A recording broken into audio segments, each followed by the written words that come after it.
તાપી જિલ્લામાં ધોધમાર વરસાદ વરસ્યો। ડોલવણ, ઉચ્છલ, સોનગઢ, વ્યારા અને વાલોડ સહિતની અનેક જગ્યા પર 3 થી 8 ઇંચ જેટલો ભારે વરસાદ ખાબક્યો। આ ધોધમાર વરસાદના કારણે નદીઓ ગાંડીતુર બની, જેમાં ઝાંખરી નદી અને વાલ્મીકી નદી ધોધમાર વરસાદના કારણે ગાંડીતુર બની હતી। મેઘરાજાની સવારી દક્ષિણ ગુજરાતના તાપી જિલ્લામાં આવી પહોંચી હતી, જ્યાં ભારે વરસાદથી નદી નાળામાં પૂર આવ્યા હતા। સૌથી વધુ વરસાદ ડોલવણ અને ઉચ્છલમાં ખાબક્યો હતો। ભારે વરસાદથી જિલ્લાની નદીઓમાં ઘોડાપૂરની પરિસ્થિતિનું નિર્માણ થયું। જિલ્લાના વાલોડ ગામમાંથી પસાર થતી વાલ્મીકી નદીમાં પાણીની ભરપૂર આવક નોંધાઈ। નદી કાંઠે આવેલ ઘરોમાં પાણી ભરાઈ જતા લોકોને સલામત સ્થળે ખસેડવામાં આવ્યા।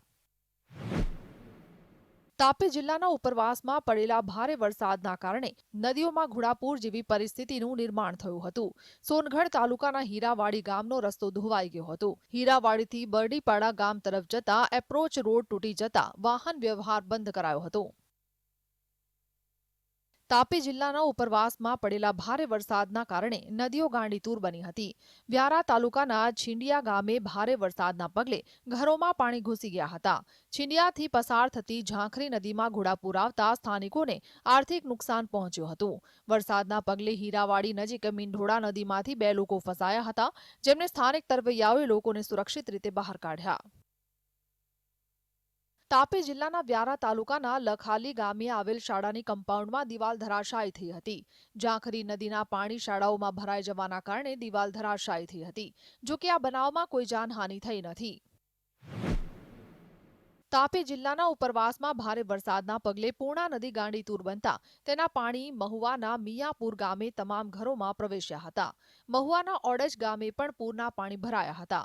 વરસાદના પગલે મહુવા અનાવલ હાઈવે પ્રભાવિત થયો હતો। અધિકારીઓ ઘટના સ્થળે પહોંચી લોકોને સલામત સ્થળે ખસેડવાની કામગીરી શરૂ કરી હતી।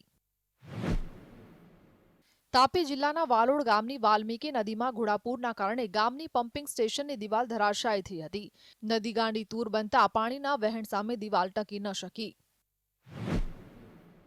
તાપી જિલ્લાના વાલોડ ગામની વાલ્મીકી નદીના પૂરના પાણી કાંઠા તોડીને નીચાણવાળા વિસ્તારોમાં ફરી વળ્યા હતા। ત્યારે તાપી નદીના રૌદ્ર સ્વરૂપના આકાશી દ્રશ્યો સામે આવ્યા છે, જેમાં સ્પષ્ટ જોવા મળે છે કે વાલોડ ગામે વાલ્મીકી નદી તોફાની રીતે વહી રહી છે।